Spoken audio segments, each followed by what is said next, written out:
وہ بچہ کدھر ہے، اس کو بلاؤ۔ سارے علماء ڈھونڈتے رہے لیکن وہ طالب علم ملا نہیں، سارے ڈھونڈتے رہے۔ وہ کہیں سو گیا، ٹھنڈ تھی، صفوں میں چھپ کے سو گیا۔ سحری کے وقت اٹھا، میرے اعلیٰ حضرت ساری رات سوئے نہیں۔ سحری کے وقت وہ آیا تو لوگوں نے دیکھا کہ کروڑوں لوگوں کا پیشوا، کروڑوں لوگوں کا پیشوا، بے حساب فضائل رکھنے والا عالم دین امام احمد رضا ایک غریب طالب علم کے سامنے التحیات کی حالت میں بیٹھ کے ہاتھ باندھ دیے اور کہنے لگے بھول گیا تھا، بوڑھا ہو گیا ہوں نا، کچھ باتیں ذہن سے اتر جاتی، معاف کر دے بیٹا، غلطی ہو گئی۔ جتنے علماء تھے رونے لگے، حضور آپ یہ کیا کہہ رہے ہیں؟ فرمایا یار چھوٹا سا پھول سا دل تھا بیچارے کا، ٹوٹ گیا ہو، چل معاف کر دے، آئندہ نہیں کرتا۔ کہنے لگا حضور آپ جیسے راضی ہیں میں بھی راضی ہوں۔ پھر فرمانے لگے یار نابالغ تو معاف کرنے کا بھی حق نہیں رکھتا۔ پھر اس کا ہاتھ پکڑ کے اپنے چہرے پہ مارا، بدلہ لے لے۔ پھر جیب سے پیسے نکال کے دیے اور پھر کہنے لگے امجد علی، ظفر الدین، دیکھ رہے ہو نا سارے، میں نے بدلہ بھی دیا ہے، معافی بھی مانگی ہے اور میں نے پیسے بھی دیے ہیں۔ اگر اللہ نے قیامت کے دن اس طالب علم کے بارے میں پوچھا تو میری گواہی دو گے نا؟ کہو گے نا یار، کہو گے نا؟ او بھائی،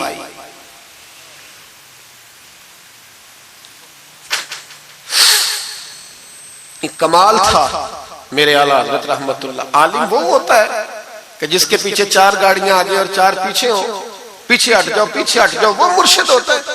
مرشد وہ ہوتا ہے جس کے پاس سے تقوی کی خوشبو آتی، خوف خدا کی خوشبو آئے، رسول اللہ کی محبت جاگے، وہ کامل مرشد ہوتا ہے۔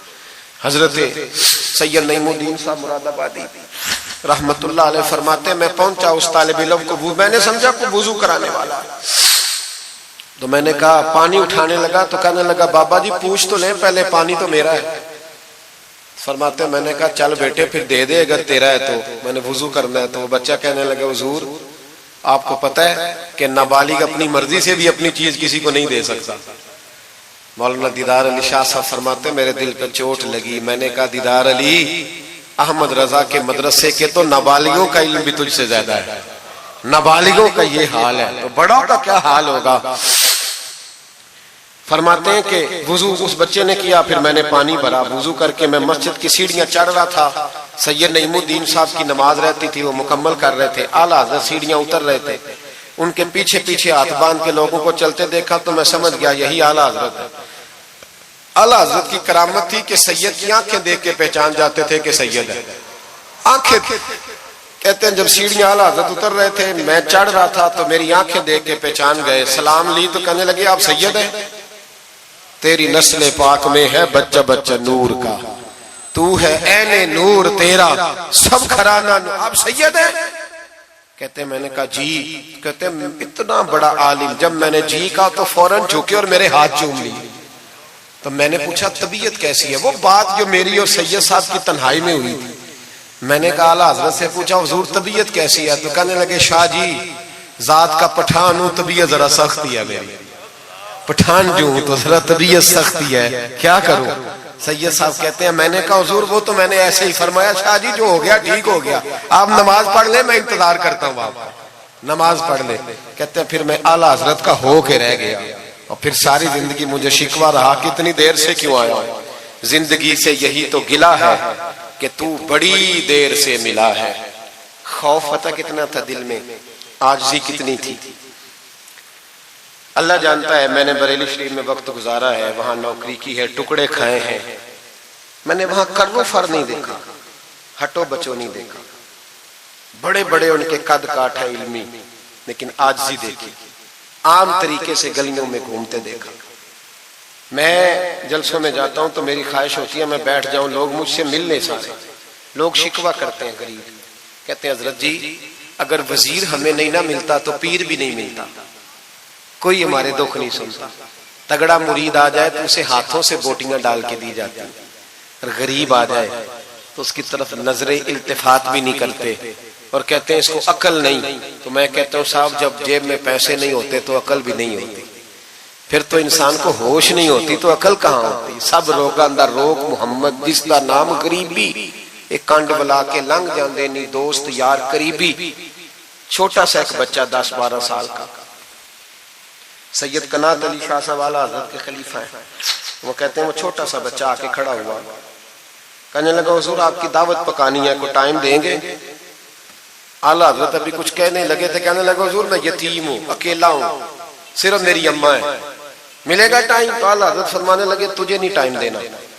چپ کر گیا فرمانے لگے میں نے نہیں تجھے ٹائم دینا تو نے مجھے دینا ہے بتا بیٹے کب آؤں کہنے لگا کل زور کے بعد آ جا فرمایا اکیلا ہوں یا کسی کو لے آؤں کہنے لگا ایک بندہ لائیے گا دو نہ آئے سید قنات علی شاہ صاحب کو اعلیٰ حضرت نے ساتھ لیا اس بچے کے گھر زور کے بعد پہنچے دروازے پہ دستک دی تو کہنے لگا جی آ گئے آپ میں آیا ایک بوری ایک ٹاٹ اندر سے لایا اور باہر گلی کے دروازے پہ بچھا دیا کہنے لگا حضور گھر میں کمرہ ایک ہی ہے اور آپ پردے کے پابند ہیں تو میری اماں ہے گھر میں یہیں بیٹھنا ہے فرمایا بیٹے ہم تیرے مہمان ہیں جدھر تو کہے گا بیٹھ جائیں گے فاضل بریلوی بیٹھ گئے اعلیٰ حضرت بیمار رہتے تھے ڈاکٹر نے کہا سخت غذا نہیں کھانا تو آپ سوجی کے بسکٹ دوپہر میں عصر کے بعد تھوڑے لیتے تھے وہ بچہ دال پکا کے لایا تو بوڑھی اماں نے پکائی کچھ پکی کچھ کچی باجرے کی موٹی روٹیاں اور گلی میں لا کے رکھ دی بریلی کے امام نے یوں کھائیں جیسے کو بڑی اعلیٰ غذا ہو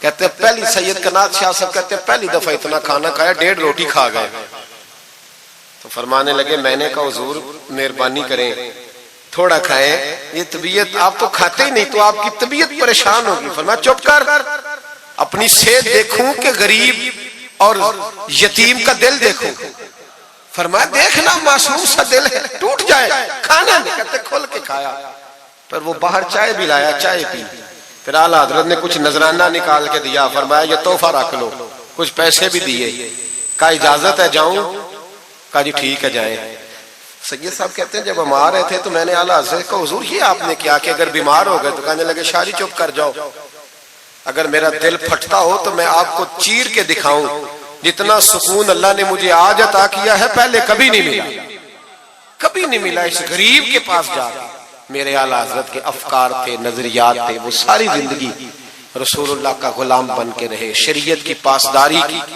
اور اس کے ساتھ ساتھ وہ اللہ کے ولیوں کی غلامی کرتے کوئی سید زادہ آ جاتا تو اعلیٰ حضرت رحمت اللہ علیہ اٹھ کے ملتے تعظیم کرتے وہ اولیاء اللہ کے لیکن سچے ولی کے غلام میری یہ بات یاد رکھیں سچا بندہ مل جائے تو اس کے بارے میں کبھی بے ادبی سوچے بھی نہ سوچ دل میں بھی نہ لائے لیکن جو شریعت کا پابند نہ ہو آپ ان لوگوں کی مارکیٹ ڈاؤن کریں گے یہ صحیح ہو جائیں گے یہ صحیح ہو جائیں گے ہمارے ہاں چل جاتا ہے جو بھی آ جاتا ہے چل جاتا ہے امام صاحب کی داڑھی اتنی چھوٹی ہو وہ نماز نہیں پڑھا سکتے پیر صاحب چل جاتے ہیں نعت خواں بھی چل جاتا ہے نقیب مجلس بھی چل جاتا ہے صرف امام پہ پابندی ہے تھوڑی چھوٹی ہے جی حالانکہ نہیں ہونی چاہیے داڑھی پوری ہونی چاہیے آپ سے میری یہ گزارشات ہے اعلیٰ حضرت کے پیغام کو سمجھیں ایک چھوٹا سا وعدہ لینا ہے جس مسجد میں کنز الایمان نہیں وہاں ایک ہدیہ خرید کے رکھوا دیں گے انشاءاللہ تعالی مہنگی بات بتا دی ہے میرے خیال میں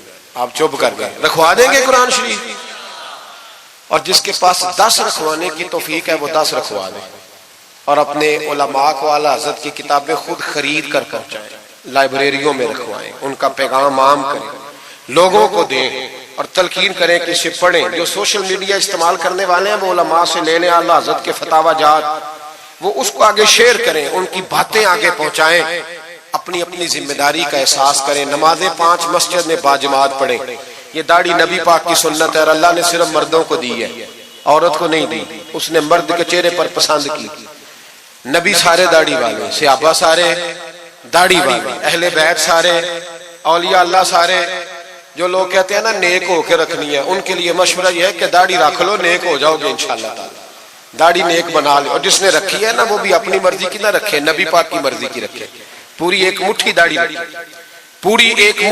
رکھیں اور اپنے گھر میں پردہ کرائیں یاد رکھیں ہر عمارت کو غلاف نہیں چڑھتا صرف بیت اللہ کو چڑھتا ہے ہر کتاب کو غلاف نہیں چڑھتا صرف قرآن پاک کو چڑھتا ہے ہر بی بی پردہ نہیں کرتی صرف سیدہ فاطمہ کی ماننے والی پردہ کرتی اپنی اور یاد رکھیں وہ بیٹا وہ بھائی وہ شوہر مجرم ہوگا جس کی بیوی پردہ نہیں کرتی خدا را یہ اعلیٰ حضرت کا مشن ہے، پیغام ہے. یہ واحد ولی ہیں اعلیٰ حضرت اولیاء اللہ میں سے، واحد. ہر ولی کی الگ الگ شان ہوتی ہے نا، جس میں وہ ممتاز ہوتا ہے. جناب صدیق اکبر صداقت میں بات کیا، حالانکہ سخی بھی بڑے تھے، ایک شان انہیں انفرادی ملی اعلیٰ حضرت. اعلیٰ حضرت کی زوجہ اپنے دور کی بہت بڑی ولیہ تھی، اور باقاعدہ پڑھی ہوئی نہیں تھی، لیکن اتنی شناسہ ہو گئی تھی کہ اعلیٰ حضرت کہتے کتاب اٹھا کے لا تو کتاب لے آتی، فلانی کتاب لاؤ لے آتی.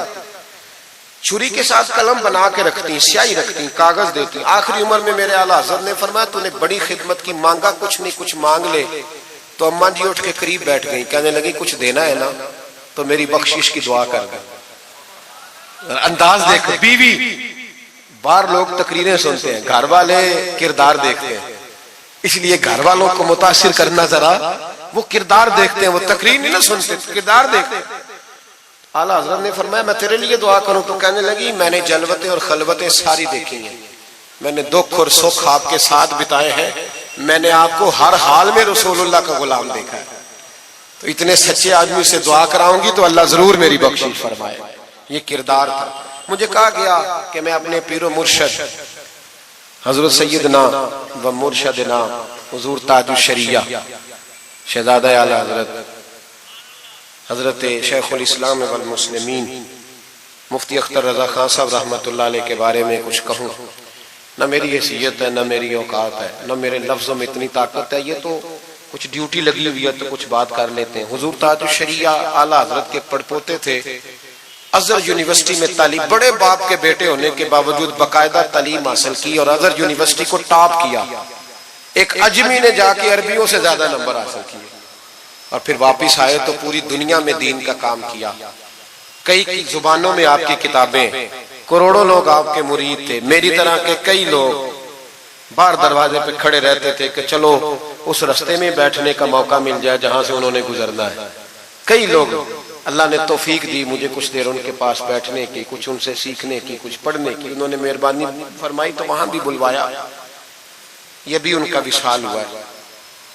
کروڑوں لوگوں نے نماز جنازہ پڑھی ہے، کروڑوں لوگوں، کروڑوں. اور انڈیا کی میڈیا یہ کہتا ہے کہ ہمیں سمجھ نہیں آئی کہ کروڑوں لوگ آئے ہیں پر پتہ بھی کوئی نہیں ٹوٹا، پتہ بھی کوئی نہیں ٹوٹا. 50,000 آدمی اکٹھا آ جائے نا آپ کے ڈی جی خان میں تو پکوڑے بھی ختم ہو جائیں گے. لیکن وہاں کروڑوں لوگ آئے، پتہ نہیں روٹی کس نے دی، کھانا کس نے کھلایا. بڑے باپ کے بیٹے تھے لیکن خود بھی بہت بڑے تھے.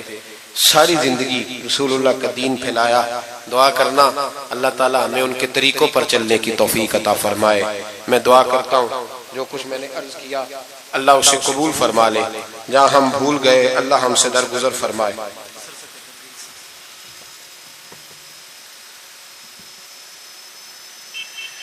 آپ مجھ سے اگر کہیں گے تو پھر سوشل میڈیا پہ تو بڑی باتیں کون کون سی بیان کروں گا. تو بہرحال حضرت ابراہیم علیہ السلام کے بارے میں کچھ کہنے کو کہا گیا. حضرت ابراہیم اللہ کے دوست ہے. واتخذ اللہ ابراہیم خلیلا، اللہ کے خلیل ہے. یاروں کے یاروں پر بڑے مان ہوتے ہیں، بڑا پیار ہوتا ہے. فرشتوں نے ایک دفعہ شکوہ کیا تھا کہ یا اللہ تو نے یار بنایا ہے، ان کے پاس بڑی بیل، بڑی گائے، بڑے تو نے اونٹ دیے ہیں، بڑی بکریاں دی ہیں، تو یار تو انہوں نے بننا ہی تھا. تو رب کریم نے فرمایا جاؤ امتحان کر لو. تو ایک فرشتہ آ کے نا فصل میں بیٹھ گیا، جیسے بڑی فصل ہوتی ہے نا کماد کی، تو وہ ذکر کرنے لگا اللہ تعالیٰ کا. کوئی بھی ذکر، سبحان اللہ و بحمدہ، سبحان اللہ العظیم، مختلف روایتوں میں مختلف لفظ میں. حضرت ابراہیم کو سنا تو بڑا مزہ آیا. تشریف لے گئے ڈھونڈتے ڈھونڈتے. تو ذکر کر رہا تھا؟ کہاں. فرمانے لگے پھر ذکر سنا مجھے میرے رب کا. کہنے لگا پہلے مرضی سے کر رہا تھا، اب آپ کی مرضی ہے تو پیسے لگیں گے. کیا لے گا؟ کہنے لگا سارے اونٹ لے لوں گا. فرمایا تیرے ہوئے نہ علماں وچ تھسا سانو، تو یار دی گل سنا سانو. حضرت ابراہیم علیہ السلام نے سارے اونٹ دے کے ذکر سنا. تھوڑا اور کرو. تو فرشتہ کہنے لگا ساری گائیں لے لوں گا پھر کروں گا. فرمایا تیری ہوئی، تیری. کہا جناب سناتا ہوں. سنایا. تھوڑی دیر کے بعد کہنے لگے اور ذکر کرو. کہنے لگا ساری بکریاں لے لوں گا.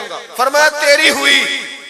یہ ذکر کا بھی ایک نشہ ہے، یار کی بات کا بھی ایک نشہ ہے، یہ نعت کی بھی ایک لذت ہے. یہ جب لگ جاتی ہے تو پھر روز دل کرتا ہے، روز. فرمایا سارا کچھ تیرا ہوا. جب سب دے بیٹھے تو کہنے لگے تھوڑا اور سنا. کہنے لگا اب کیا دو گے؟ تو آپ فرمانے لگے جانور سنبھالنے کے لیے تجھے کسی کی مدد کی بھی تو ضرورت ہے نا, تو مجھے رکھ لے, میں تیری مدد کرتا رہوں گا تو مجھے رب کا ذکر سناتے رہے. حضرت ابراہیم علیہ السلام نے جب فرمایا تو فرشتہ کہنے لگا اے اللہ تو نے صحیح بندے کو خلیل بنایا, یہ اس قابل ہے کہ تیرا خلیل. آپ بھی مہربانی کریں کچھ دے اللہ کے رستے میں, کچھ دے اپنے اداروں کی, مدارس کی, مساجد کی, غریبوں کی, یتیموں کی مدد کریں تاکہ اللہ کی خلت کا معاملہ ہو. عورتوں کے محفل میلاد کے بارے میں پوچھا گیا. عورتیں میلاد کریں گی گھر کے اندر کریں, لیکن گزارش یہ ہے کہ آواز مردوں تک نہ جائے اور صرف خواتین کا اجتماع ہو, اس میں مرد نہ ہو. کوشش کریں عورت کی آواز کا بھی پردہ ہے تو وہ اس طرح محفل میلاد کریں کہ زیادہ سے زیادہ با پردہ رہے, لیکن جانا چاہیے, شریک ہونا چاہیے. جائیں گی تو دین کا پتہ چلے گا. اللہ تعالیٰ توفیق عمل عطا فرمائے. ہمیشہ مدحت خیر الانام میں گزرے. دعا ہے یہ عمر درود و سلام میں گزرے. آخر دعوانا ان الحمدللہ رب العالمین.